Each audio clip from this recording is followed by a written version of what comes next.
எப்பவும் போல் ஸ்டார்ட் பண்ணி இன்றைக்கும் ஒரு சிஎஸ்ஆர் மேட்ச் போயாச்சு. சரி ஸ்டார்ட் பண்ணி போயிட்டு இந்த மேட்ச் ஜெயிக்கலாம் எப்படினாலான்னு பார்த்தா ஆஃப் பண்ணிட்டு பார்த்தீங்கன்னா 3 ரவுண்டு போயிட்டான். இன்னும் ஒரு ரவுண்டு விட்டா ஜெயிச்சிருவோம்டா, நம்ம இந்த மேட்ச் எப்படின்னா பிடிக்குன்னு நம்ம டீம்மேட்டிட்டு சொல்லியிருந்தேன். சரி ப்ரோ ஜெயிக்கலாம் ப்ரோ அப்படின்னு அவனுங்க சொன்னானுங்க. நம்பிக்கை கொடுக்குறானுங்களே ஜெயிக்கலான்னு பார்த்தேன்.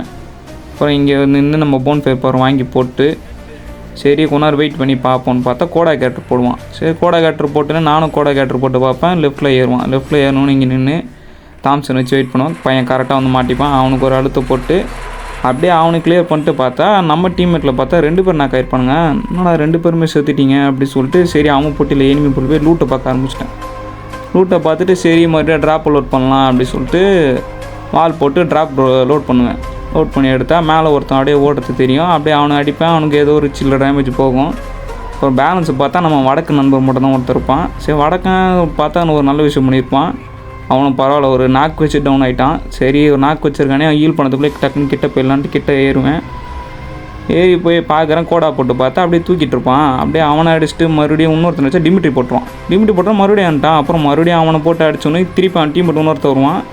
வந்துட்டு காற்றுல சுட்டுன்னா அவனே அடிச்சு அப்படி இந்த மேட்சோட ஏஸ் போட்டுச்சு. மறக்காம சர்ப்ரைஸ் பண்ணுங்கள்.